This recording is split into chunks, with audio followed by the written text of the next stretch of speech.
You're listening to Keith Engle, the host of TGI Sports Talk on the National Streaming Sports Roku channel.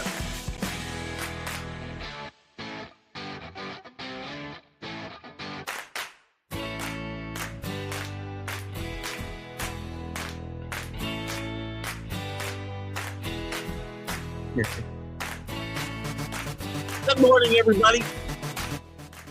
Keith Engle here for TGI Sports Talks 101 with Keith Engle. It's the Sound Off Show. It's the last Friday of the month. We thought we'd have Jim Beringer with us, but we did not hear back from Jim this week. We hope everything's okay with him. But we're happy to talk the NFL draft today. I want to welcome everybody first on Facebook, YouTube, Twitter. It looks like we're back and live on Roku as I look quickly to my right. I fixed the key and we're live again. So welcome everybody on Roku as well. Quick shout out to the groups that allow us to share: Sports Authorities and John Gonzalez, Flo and the gang at Bottom Line Sports. Who else? Let's Talk Sports. Ken Krause over there at Golf Bud, Sports of All Sorts, and many, many others, obviously. Quick shout out to Ralph Williams at RW Media. Ralph does lots of great stuff out of Pittsburgh, including a sports corner every Tuesday from 4 to 6 p.m. Eastern. Check out his stuff. He does that with Smoking Jim Frazier. And what else? Thumbs up, DDH. It's our one-on-one Friday show. We've been doing some replays, obviously. My head is giant on the Roku screen, right? Yikes. I got to look into how I can make that smaller. What was I talking about? Oh, we've been playing encore presentations because work's been crazy. I am retiring in a few months, but work's been crazy, and it's been hard to get guests. And I know we still got some music playing here, but we'll get back into the swing. I've got a few people that I've been in contact with. We'll see how we can make it work during the summer months. But hang in there with me. We'll play some replays until then. And then every Friday we'll have the Sound Off Show. So you're welcome to join. Who's with us today? Dave Guyette's there. Good morning. I'm going to put the link in the studio. So I want anybody who wants to come in and give a rant, and hopefully some of our more active people will jump on. You're free to come in. You want to talk about the NFL draft, how your team did or didn't do. I'm very happy with the Patriots pick of Will Campbell. They need an offensive lineman. I think they did. It's not sexy, but they did the right thing. I thought they might trade back. I made 5 predictions last night before the draft started. Let me just make sure we're live on Facebook here real quick. And then I want to read you my, again, we're not live. Why not? Why are we not live on Facebook? Can anybody tell me? I know you guys can't, but let me check. Let me try something here. I get so frustrated. I guess I am live. You can click on, if you're looking on Facebook, that's probably why the crowd's so low this morning. You got to click on my the profile picture. You can see live. If you click on that, you'll come into the show. It's just so frustrating. I don't understand why this has to be so hard. I wonder if I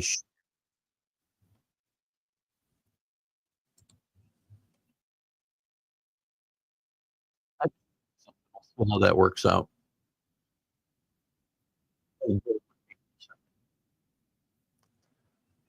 Bear with me. I'm trying to check out something, see if it works. Didn't work.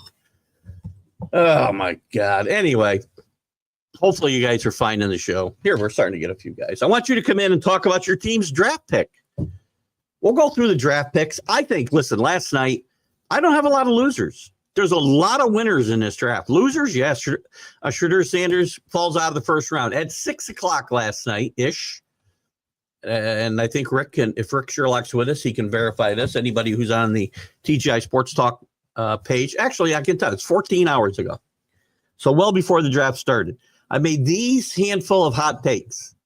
Sanders falls to the second round.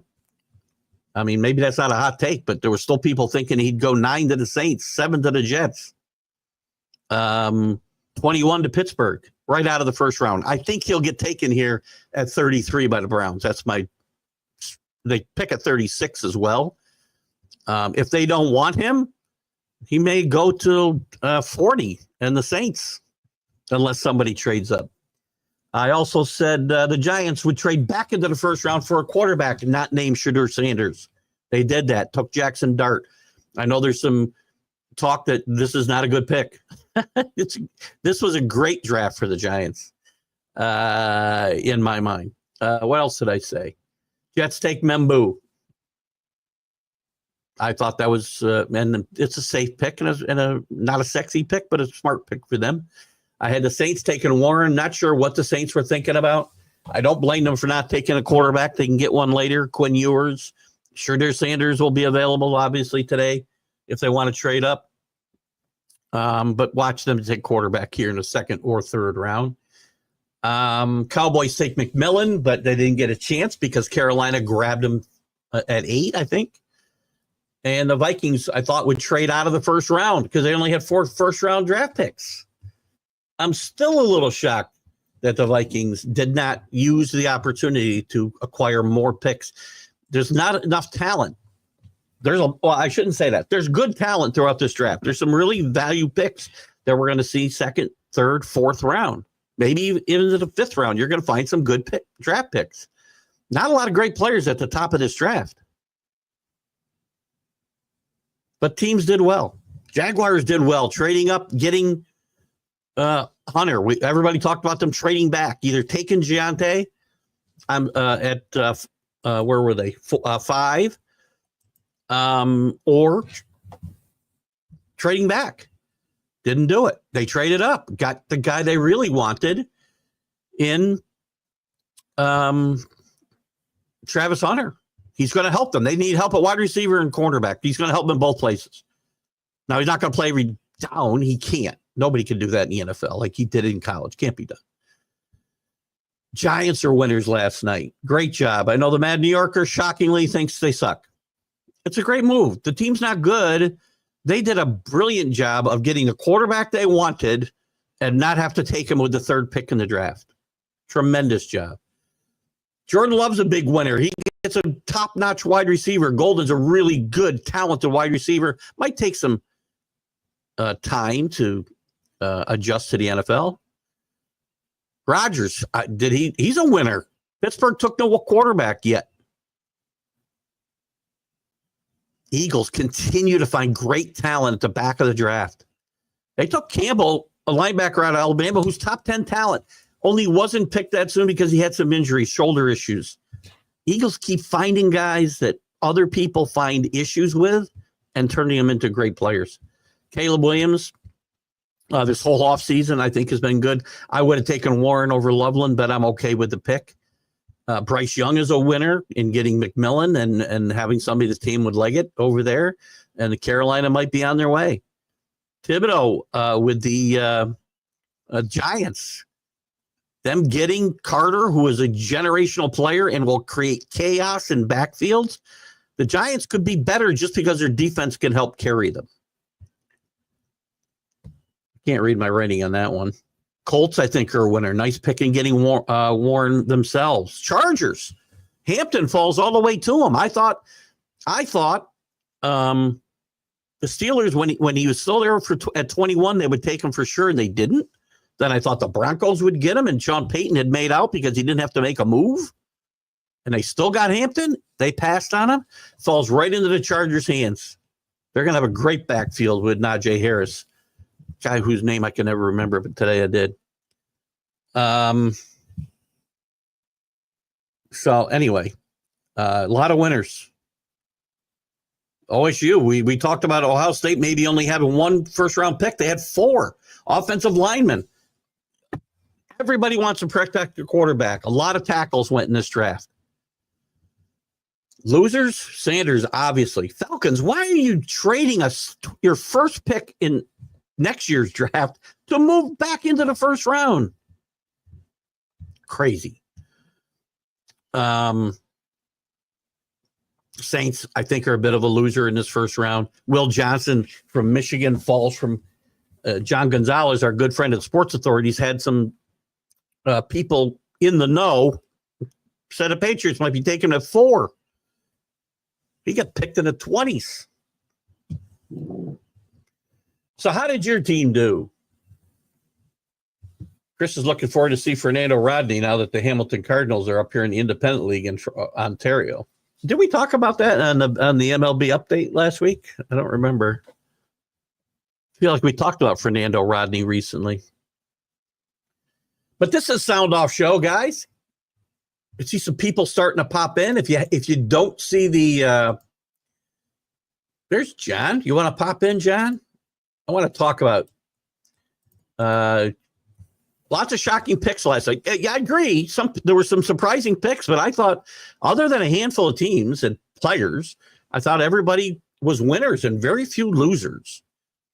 I know, John, we had kind of debated some picks that I didn't do necessarily all that great. I did have the Patriots with Campbell. Last night I said they would trade out to the Bears who wanted Giante, but that didn't happen. I'm okay with Campbell. I know we debated the Jets pick. I thought Membo was a nice, safe pick. I thought they'd be better off with Ty Warren. And I think you had them picking Sanders, if I'm not mistaken. And Jackson Dart going 9 to the Saints. The Saints probably should have looked to get Jackson Dart, but I would have traded out of 9. I wouldn't have taken him at 9. There's really no reason to do that, as nobody was going to pick a quarterback until 21. They could have traded way back anywhere before the Giants. But then the Giants could have traded up as well, further than they did. But I thought the Saints were a loser last night. And not that there's anything wrong with their first pick. I just thought they'd be better off trading back and getting a quarterback, or getting a maybe a tight end, Loveland or Ty Warren. I think would have fit their offense nicely, actually. But you need a quarterback. So, John, Rick, anybody wants to pop in? The link is in the chat. Pop in. Vikings got the final piece to rebuild their line. How do I feel about the Vikings pick? Surprising. He wasn't one of the guys that I thought would go in the first round for the Ohio State. A lot of prognosticators had one first round pick for Ohio State, and they had 4. I think they tied with Georgia, if I'm not mistaken, Rick, with 4 first round picks. But again, not a bad pick. If I'm running a team, just my opinion, one of the predictions I had made at 6:00 or so last night was that the Vikings would trade back to acquire more picks, because I think rounds 2 through 5 is where the real value in this draft is going to be. A lot of these guys are all good players, don't get me wrong, but I think you're going to find guys, at least the guys who are taken from 10 down, you're going to find guys of equal talent, second, third round. This is the least talented first round I can remember. Outside of Hunter and Carter, worst talented draft I can remember in first round. Again, we talk about a lot. A lot has been made about his short arms, and he does. It's a fact. He's got a short wingspan. His technique is flawless. He's strong as an ox. He's played basically 4 years, I think, in the SEC, which, again, only the best league in college football. As much as I get on the SEC elitists, Campbell's played at the top level against the best players that are coming through this draft, and all of them becoming NFL players. So all the great NFL players that we're going to say it's different in the NFL, they all came through this draft and played in the same leagues that Will Campbell played in. He's going to be really good. He's found a way to adapt to the short arms. I'm not really worried about it. I'm okay with him. I would have been okay with Membo. Again, if I'm the Patriots, I might have looked to trade out of that spot for a team that wanted Gente, and acquired a few more picks, because I could at 10. I know the Banks went to New Orleans, but I would have found a way to get the offensive tackle that I wanted. I think if they traded, we don't know what would happen, what kind of chain of events that creates. But I think they would have found a way to get Campbell or Membo or Banks at that 10th spot and maybe acquired more picks. But that's nitpicking, I suppose. So again, guys, pop in. You want to sound off with more than just your keyboard? Pop in. I'll give you ability to speak without even interrupting you. Jets keep picking offensive tackles. It's not a waste of time. Well, again, it's a waste of time if you aren't picking the right ones. You have to protect the quarterback, John. That's why you saw, 10 offensive linemen go in the first round. Now you have to pick the right ones. I like Membu. I think it's a safe, non-sexy first round pick. Fans don't like. They want offense. They want to see running backs and tight ends and wide receivers and quarterbacks and guys who score touchdowns. I get it. It's not sexy. You don't win without. You know where you win, and you know this, John. I'm not trying to school you. I promise you. I can't. You're smarter than me. You win in the trenches. You win on the offensive line and defensive line. Take a look at the Eagles. That's why they win. You get disruptors on one side of the ball who disrupt what you do, and you find guys who don't allow disruption on the other side. Patriots have to take an offensive lineman. Their offensive line sucks. The Jets' offensive line sucks. All these guys they brought in to protect Aaron Rodgers, how did that work out? No good. They're all gone. I get it. If you're evaluating badly, then they never pan out. But that doesn't mean it's a waste of time. You've got to protect the quarterback. Half the team in the leagues don't protect their quarterback. But again, I had said they would take Ty Warren. I think Ty Warren. Now, to go to the other side, John, and kind of agree with you a little bit. I mean, I don't agree that offensive tackles are wasted of time because they do pan out. And you saw you're not going to get most of the good offensive tackles are gone now in the first round. I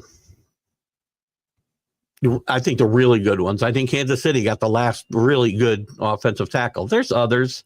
There's others that will develop out of the second, third, fourth round. Again, they're the key.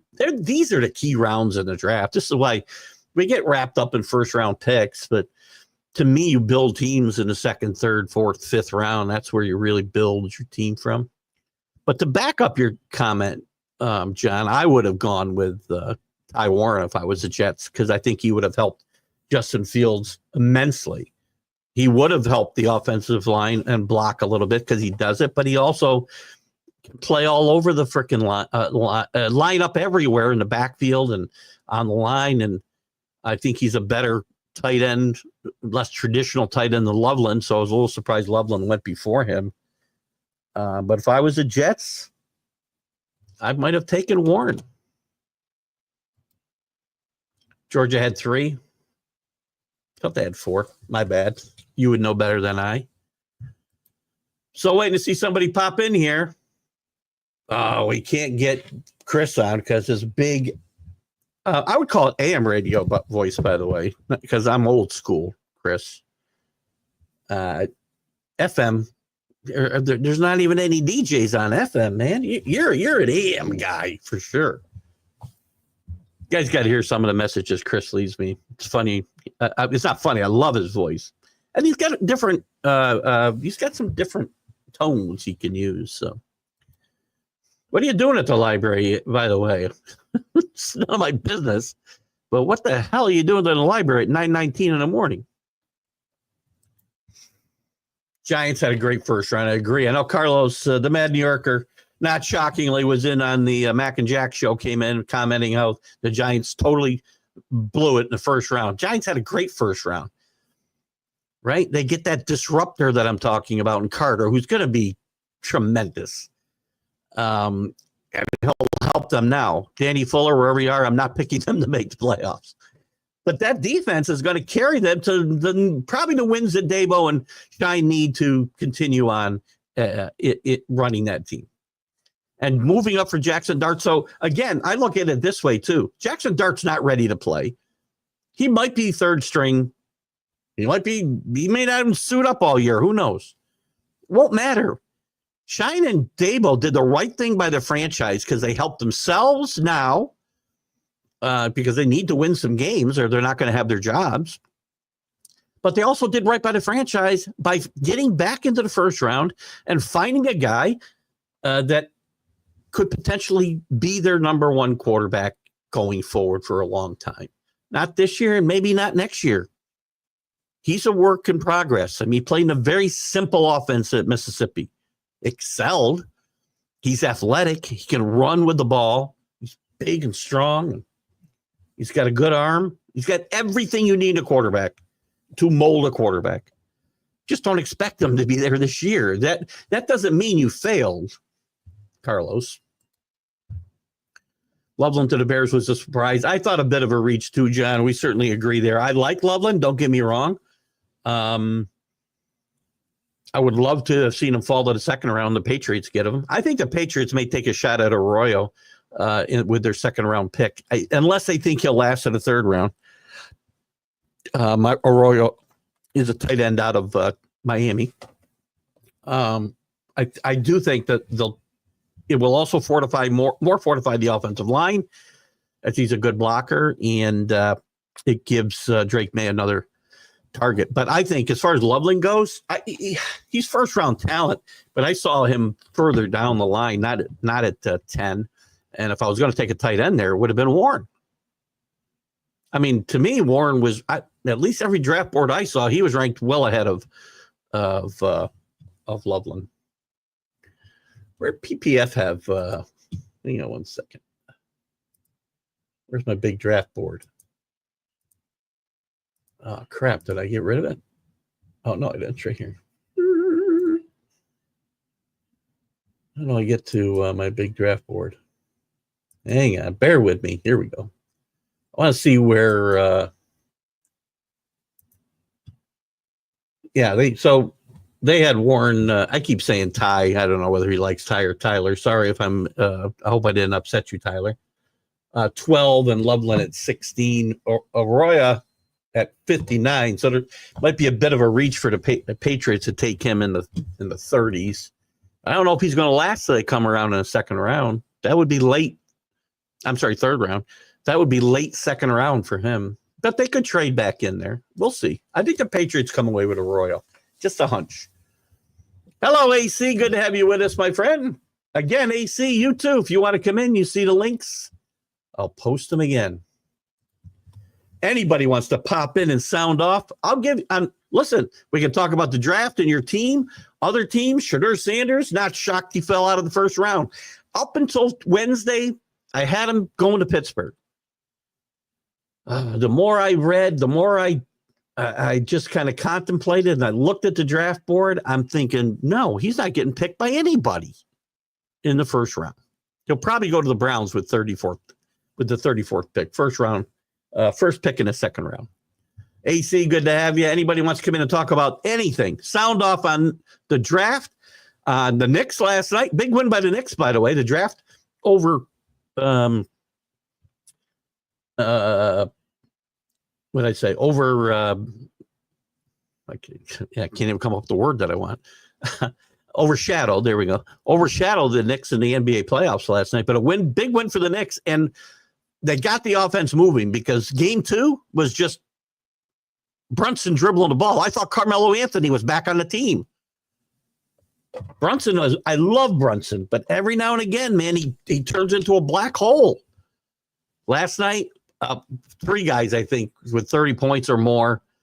He distributed the ball with 9 assists. Big win on the road. Sorry, Jack. They regained home court advantage. Good to see AC. Pop in if you'd like.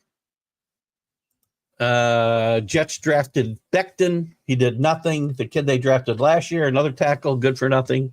Again, I don't know. I'm not sure, John, if we're taking a shot. The Jets are offensive tackles in general. And again, I'm not saying that you have to pick the right ones. I agree. Patriots have not done a great job there themselves, quite frankly. That's why the team's in the mess that it's in now.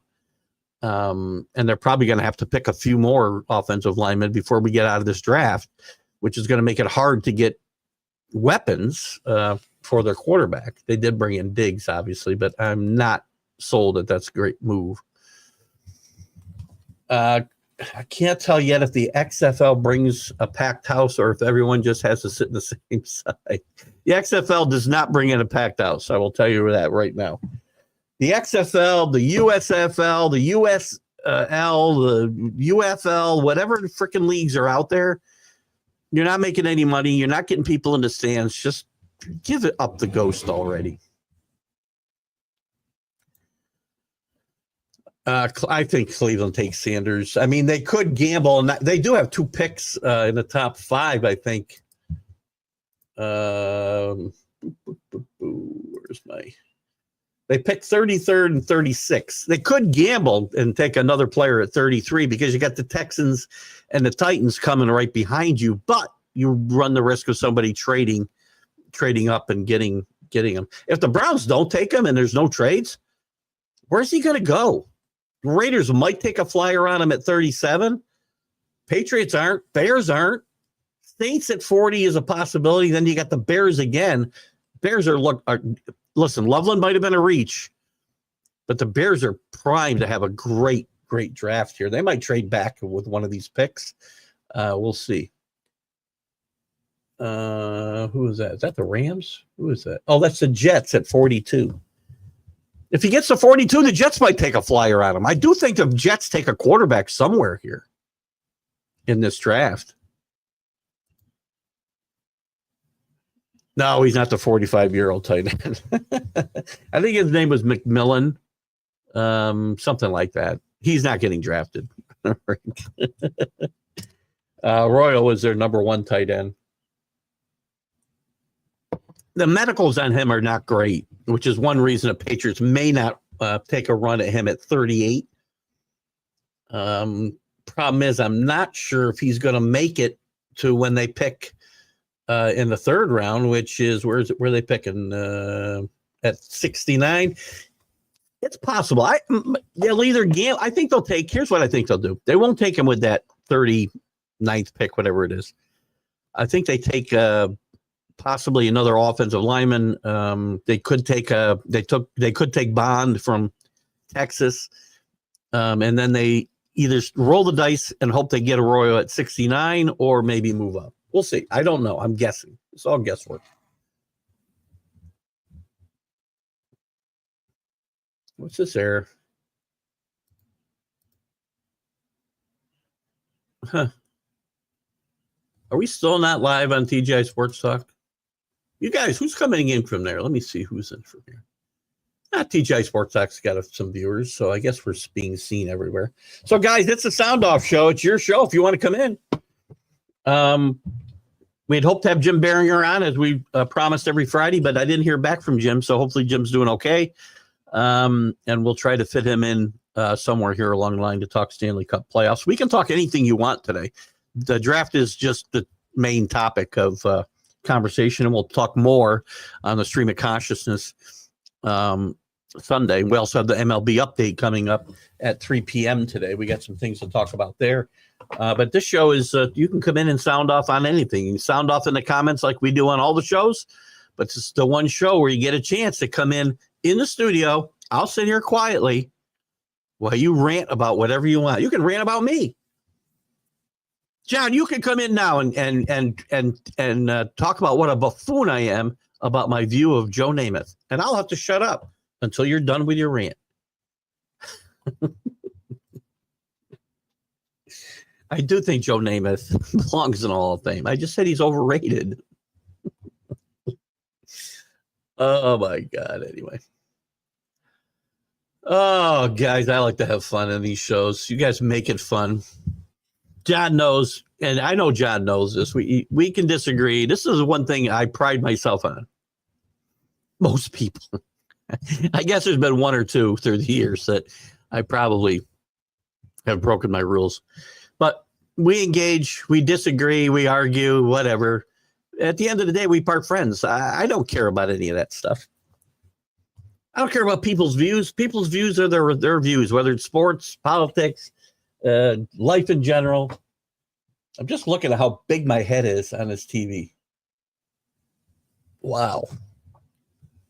Anyway, Dion, you know what? Dion was it my imagination, was Dion there last night? standing off to the side. I saw shots of him several times with some young guy in front of him and interacting with him. But it looked like he was there at the draft, kind of like off stage. I don't know if I'm right or wrong about that. But who we got here? M Bolt 72. Hi, Matt. How are you, my friend? Good to see you. I think a great pick, by the way, by the Chargers. Hampton, I'll tell you quite honestly, it could be as good as Gente. I really think so. He's a great player. He's bigger. I think he's an explosive back. I know there were some people who talked about, his first step after pursuit. Sometimes I think we dig too much into the peripherals with these guys, but I'm shocked.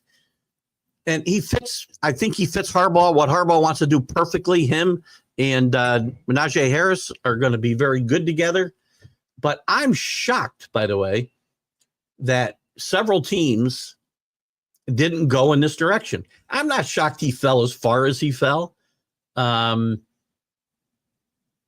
shocked, though, that a couple teams just in front of the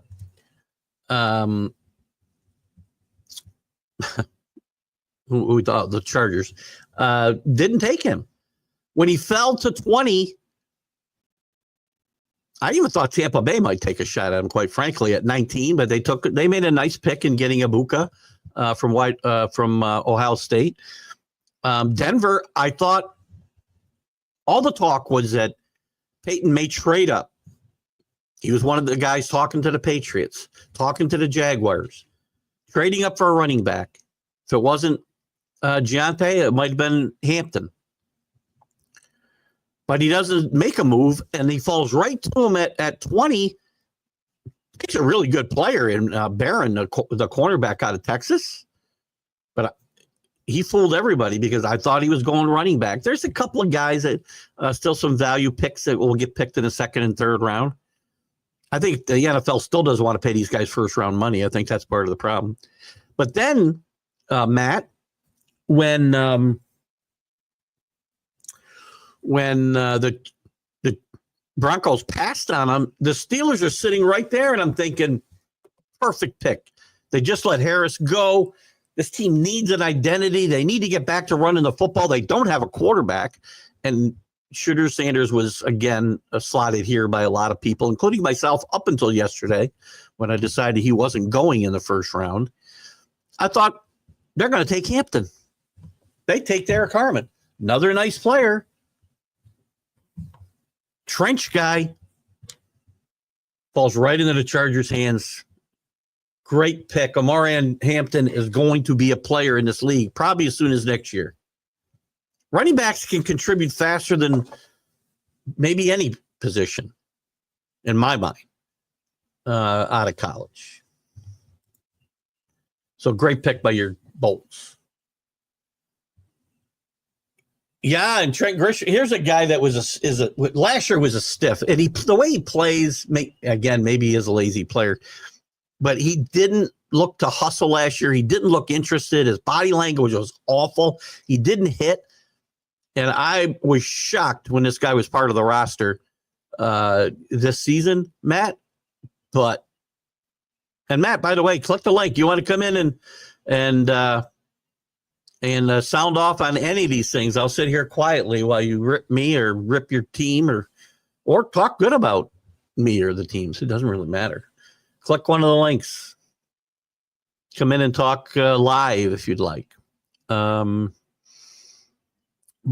thank God Trent Grisham has been on the team because he's played very, very, very well. He's been a big part of this hot Yankee start. For the most part, Hart, when there's some issues around, Bellinger's not hitting necessarily. The pitching staff has got some issues. Thank God for him and Weaver. To me, again, Judge has been great. He's the MVP of the team. But if you want to talk about the non-Judge MVPs of this team in the early going, 20 games, 25 games in, unheralded, Weaver and Grisham are there. Danny Fuller used to play for the Memphis Steamboats. That's not true, is it? I'm laughing because, and I'm sorry, Danny, if you did play, I apologize for my laughter.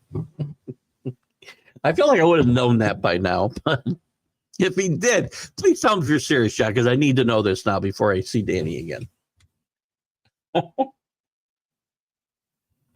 Oh, what time we got? 9:35. I got to make sure we get off the air on time. Still working on some one-on-one interviews, guys.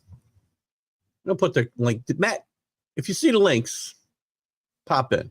I'd love to have you come in and chat for a few minutes about your Bolts, Yankees, whatever you want to talk about. The Knicks. Nice win for the Knicks last night. One day we're going to get John Gonzalez to come in here, and he's going to rip me a new one about my Namath take.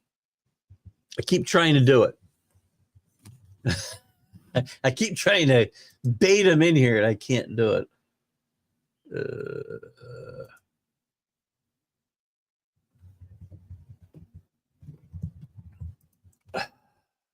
Hang on one second, guys.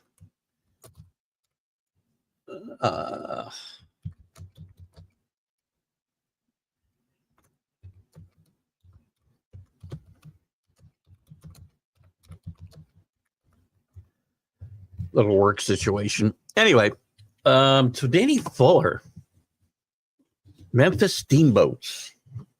Listen, that USFL was relevant. Guys, you want to watch a great, I don't know why I keep plugging 30 for 30s, because ESPN is, to me, turned into like, I have no idea what. And I guess I'm still harbor harsh feelings about the whole Brady thing. I see your comment, Rick. I'll put it up in a second.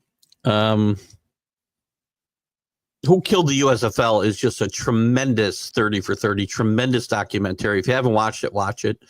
It's a great documentary. Donald Trump killed the NFL or the USFL, basically. That part is true. I'm going to have to see how I get my head not so big on this Roku channel, because it's frightening. Got to be something to do with the resolution. Maybe it's the TV. Maybe it's the way I have the resolution on my TV. I don't know. But anyway, guys, we got 20 minutes left or so. We can talk about anything you want.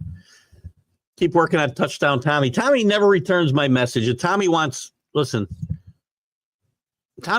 get paid for everything that he does. And I know he's going through some medical issues, and I'm going to take it a little easier on Tommy than I have in the past. He hasn't been terribly friendly with me in communicating the few times that he's returned my messages. And he makes it clear that he wants to get paid to say good morning.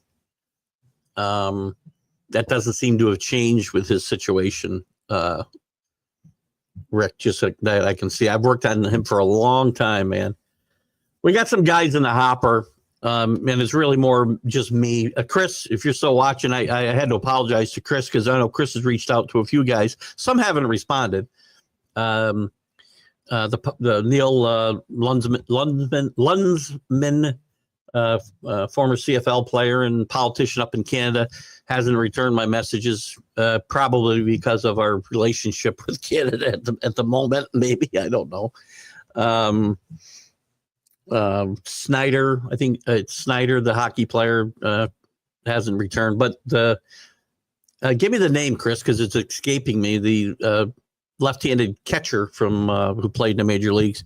Him, I didn't reach out to, and I have to apologize, just because I haven't been mentally in a place where I feel like I can prepare for interviews. Quite frankly, I haven't had the energy to chase people around, which is very difficult. And then preparing for those shows are a lot different than preparing for these shows, for instance. And I haven't felt mentally in a place where I can really do these interviews, and I don't want to half-ass it. So again, I apologize to Chris, who's helped out a lot. I mean, he's brought me a couple of pretty good guests in the past, and I appreciate that. But we'll get back into it here soon. Touchdown Tommy, though, I don't know if he's ever going to make it. So Reggie White was a steamboat. He was. You know, one of the funniest, again, rest in peace, what a great player Reggie was. When Reggie left the Eagles, and went to the Packers. One of the funniest lines I ever heard, because the Packers were no good at the time, remember? This was pre-Brett Favre. They'd gone through, I don't know, 2 decades with one playoff game or something like that. And when Reggie signed with Green Bay, he was asked why'd he sign? And he said, God told me to sign with the Packers. And one of the funniest lines I heard at that time was, don't anybody ever say God doesn't have a sense of humor. Now, it turned out Reggie Jesus, sorry, guys. I'm bouncing all over the place here, right? I'm going to see how that looks when I look at the Roku. Bear with me a second. I'm watching the Roku because I just saw my screen bouncing around. I want to see if it really shows up that bad on. We're going to see it right here. How far behind does the Roku go? Oh, Jesus. Oh, my God. It looks like I'm on a teeter-totter. I apologize, guys. I'll try to move around less and bang my desk around less. Anyway, it turned out that God didn't have a sense of humor. That turned out to be a great move for Reggie White and the Packers. So I haven't reached out, frankly, Rick. I want to get Jim. I'd like to get Jim back on the show again, actually. We do communicate. I have not asked him. I haven't asked his son. Because again, as I said, I have not been at a place where I think I can prepare the way I want to. I like to go into these interviews very prepared. And that's why they end up being an hour and a half long. But he's on my list. As is Chris's guys. And there are some guys that Candace Saberhagen has some guys that I can reach out to. Brett Saberhagen's wife, who Brett was a great interview. I just replayed it. I think I replayed it here recently. One of my favorites. I had a lot of fun with Brett.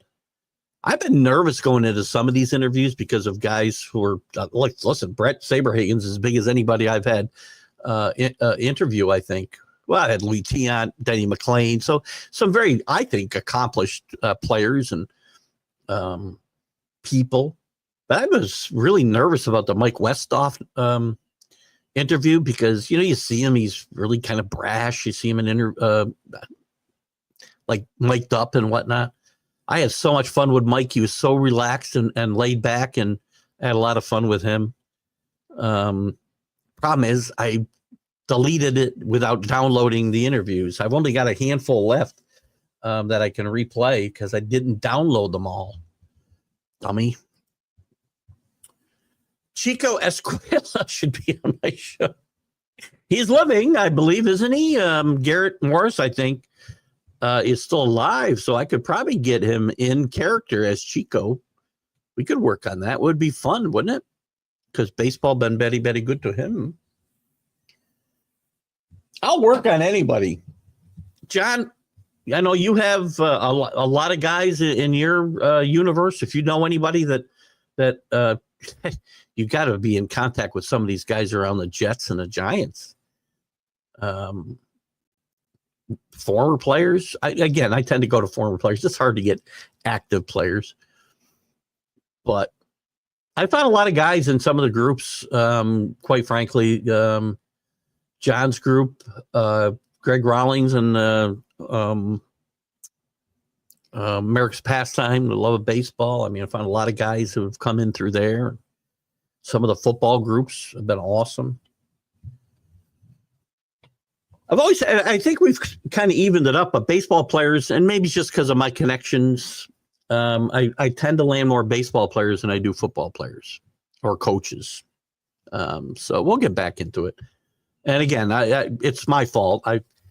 It's hard. It's hard. I think when I retire, it'll be easier because I just don't have the bandwidth mentally. I don't have the energy, right, that it takes to chase these guys around and prepare for the interviews right now. I'll be quite frank with you. I mean, my last, here we got 100 and here, I'll give you the shot here. 124 days to go. That includes weekends, PTO, and holidays. It's probably more like 80, I don't know, 90, something like that. working days. But it's been very, very stressful, and a lot of it's energy sucking right now, the days at work, and picked a good time to move on. So hopefully we can recharge those batteries here soon. I'm gonna try to spend some time this week. That's gonna be difficult. Weekend.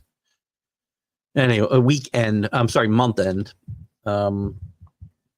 But we'll try. I got some guys I think I can probably get quickly. I got to reach out to Chris's guy, and we'll reach out to Jim's son. Maybe Jim. I miss Jim. Jim Jeffcoat, you're out there. Jim and I became pretty good friends with Jim, I feel like. Not buddies. I'm not going to his house for a barbecue in Texas. But we would chit chat during football games a little bit. Patriots played the Cowboys. And this is a couple of years ago now. I was on a cruise and we chatted all day long while I was on a cruise ship. But we had a lot of fun. And I miss Jim, and I miss him interacting with him every Sunday morning.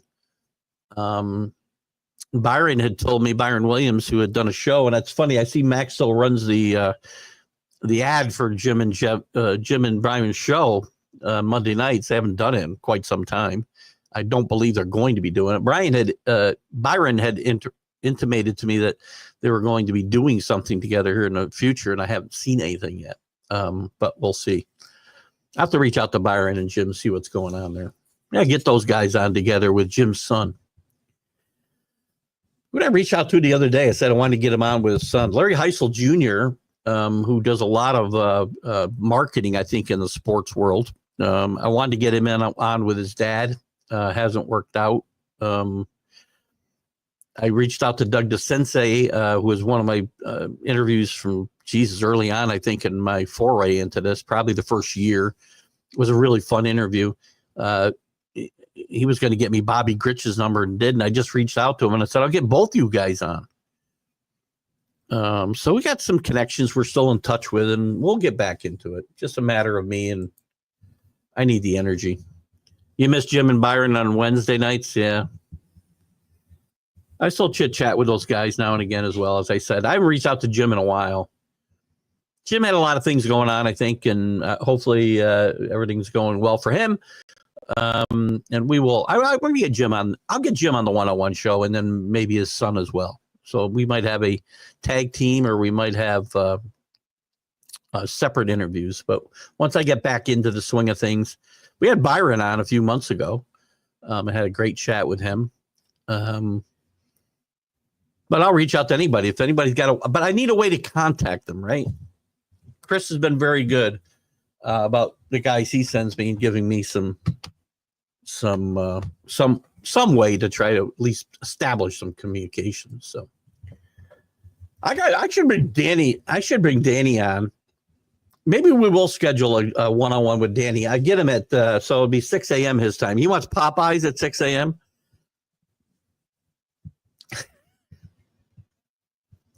I know Danny's really busy. We haven't seen Danny as much lately, and usually it's at the end of shows. Him and Scott Kobe are my guys who like show up. They're like the guys who show up when you're ready to close the bar, right? And they show up they want to drink. No, we're happy that they come at all. Danny is. I think Danny's been busy. But look, when I look at his posts on Facebook, or somehow I get Instagram. I'm on Instagram, but I'm not on Instagram. If that makes any sense, I get notifications from people. Danny posts a lot. I know he's had a lot going on with sports and whatnot. But we really appreciate Danny and all your guys' participation. I can't get you guys to come on camera though. You're so shy. I mean, there's dozens of people out here. Who's got a like and whatnot? I can't. Chris does. Frank Laterzo. I got to get Frank Laterzo on the show to talk about college sports and boxing. He's a boxing aficionado. He knows more about boxing. Him and Jack Hirsch watch their Glovefish show. It's really a lot of fun. I like to tune in when they're talking about the old fighters more than the new fighters. But we'll get Frank on. Maybe I'll bring Frank on for an hour and we'll talk about the old days in boxing. And I need you guys, if you guys are interested in again, I have a hard time getting into new age boxing, right? but very nostalgic when we get talking about, Ali and Frazier and Foreman and Lyle, Holmes. And so anyway, got a few minutes left.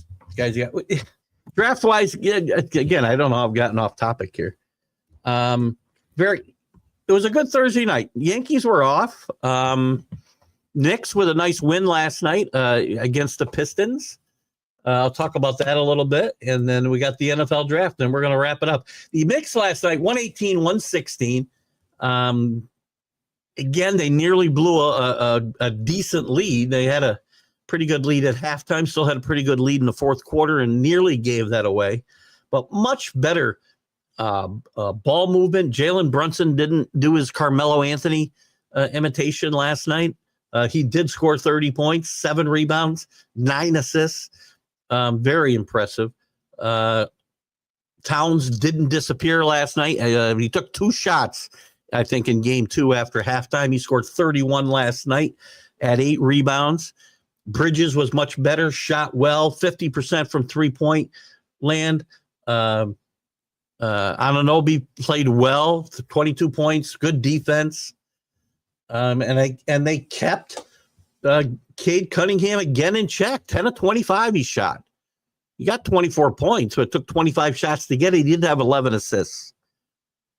What did Knicks get off the bench? Anything off the bench? Still very little production from the bench. Very little use of the bench, by the way. Only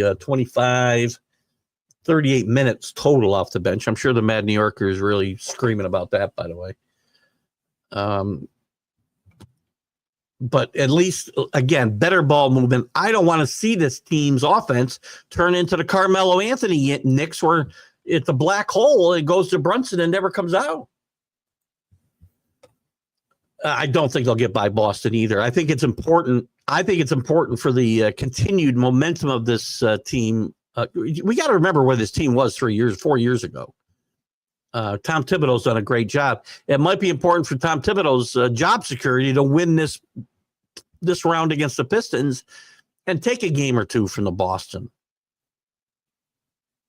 I want to just see them give Boston a series. I don't think this team's good enough. The defense isn't good.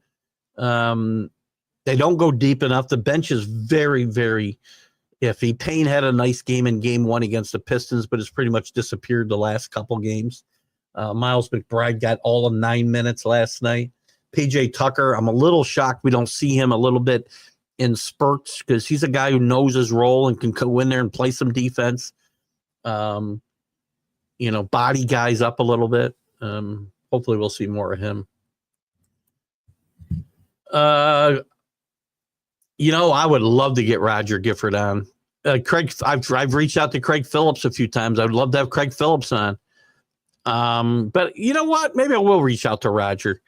Roger and I do communicate on Facebook now and again. He's not terribly active. I wish I had a number for him that I could reach out to him. Because I'm going to reach out to him on Facebook, Rick, and I'm probably going to hear from him about 3 months later.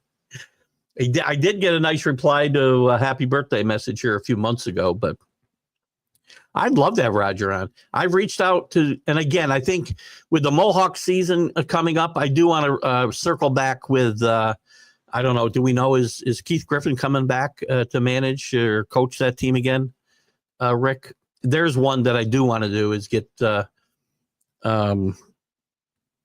another name escaping me. Griffin, and you know who I'm talking about, Rick. Good God. Well, yes. So with again, the Mohawks will probably start here in another 2 months, right? Or maybe less than 2 months.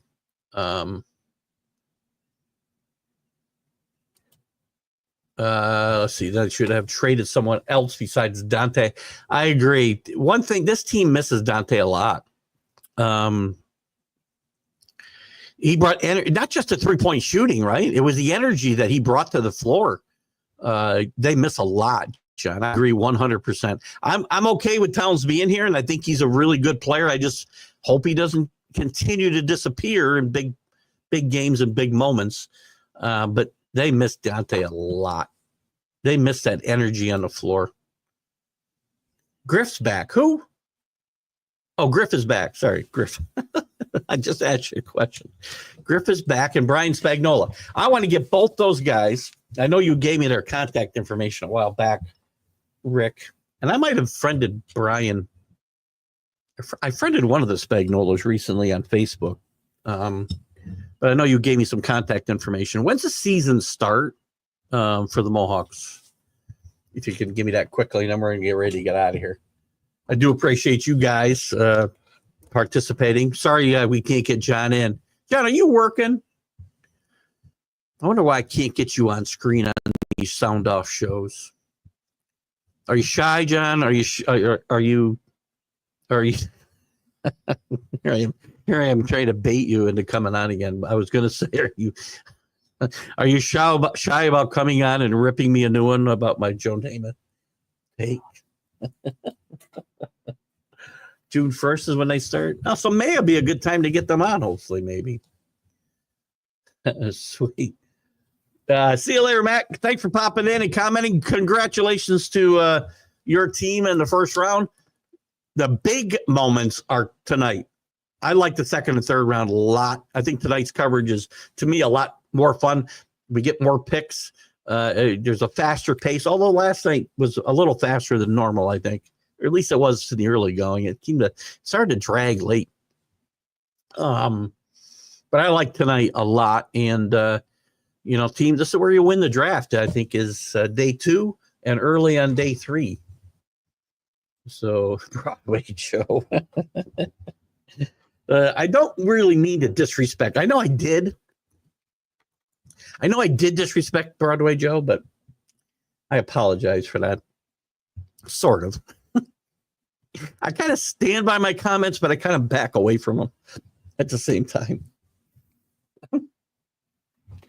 Oh, I'm sorry. I'm so full of myself. Guys, I appreciate it. Had a fun time. I'll see you at 3 o'clock with the MLB update. Pop in then. We'll talk some baseball. And then Sunday, it'll be the Stream of Consciousness. It's this show on steroids, basically, and we'll be all over the political map. I got politics on my mind. How's the market doing today? I know we just opened. As I sign off, I'm going to tell you where the Dow is. We're down 220. Not a good start. By 10 o'clock, usually a pretty good idea where things are going. So, but a couple good days. We can talk about anything Sunday. Keith Engle for TGI Sports Talks. Sound off. Keith Engle, 101. Talk to you later. Bye-bye.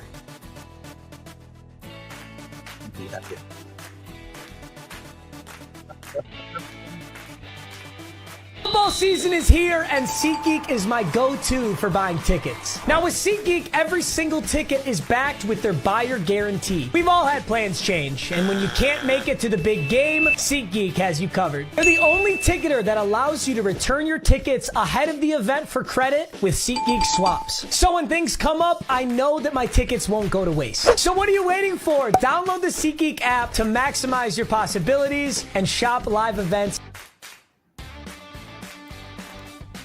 You're listening to Keith Engle, the host of TGI Sports Talk on the National Streaming Sports Roku channel.